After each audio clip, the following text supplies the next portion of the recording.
Part two. You know what they always say? The smartest crowd always gets the most laughs.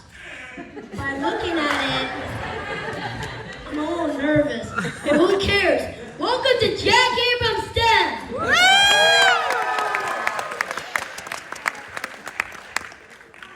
You know, everybody loves school. I mean, who doesn't? Kindergarten through today, kindergarten. Kindergarten was the best 3 years of my life, actually. You know, it's tough being a kid. You got a lot of pressure from adults. I mean, parents give you a lot of pressure, teachers, coaches. I had this coach. You wouldn't believe what this guy did. He made me run laps because I was 5 minutes late. Isn't that messed up? The real messed up thing is my dad's the coach. And he drove me to practice. Put it on the coach.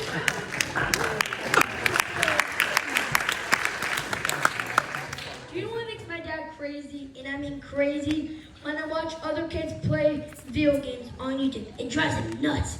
He would say, "Colin, what are you doing?" And I'm watching this kid play some video games. And his fist will turn red, and he said, "I would never allow that in my house. No way. Let me get this straight. You're not actually playing the video game. You're watching somebody else play the video game.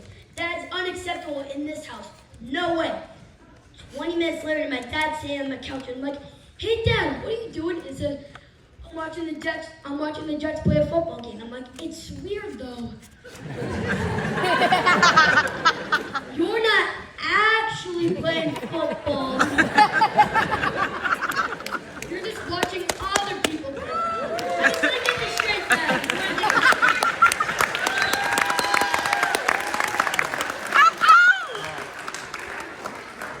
You know, my mom always says to me, "Colin, if you put as much time into your schoolwork as you do on video games, you'll be a straight-A student."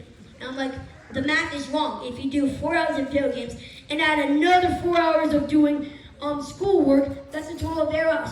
I'm going to stay up until midnight. Let me just stick with the 4 hours of video games."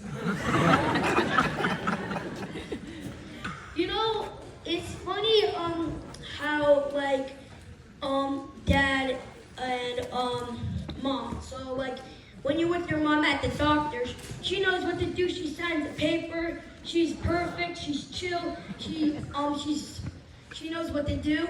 But when with your dad, he'll look confused and like sweat all over his face. And he signs the thing. He's like, "When were you born? When's your birthday? What school do you go to?" And the employee's like, "Is this your child?"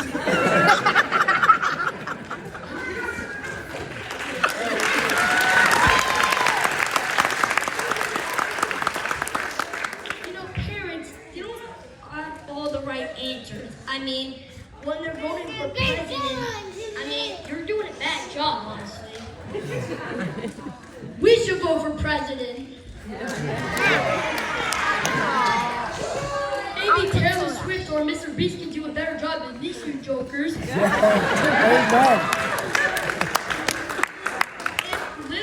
If little Donald Trump and little Joe Biden was in Miss Flint and Mr. Dugan's class, they would not pass. And I mean, never pass.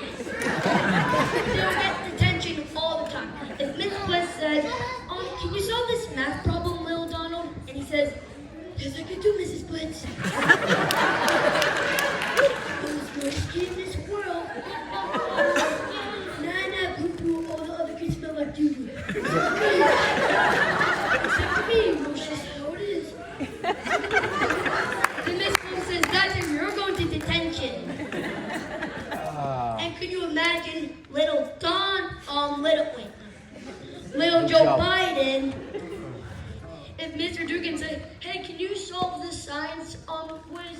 Little Joe Biden, "Oh, for the love of God, can somebody wake him up?"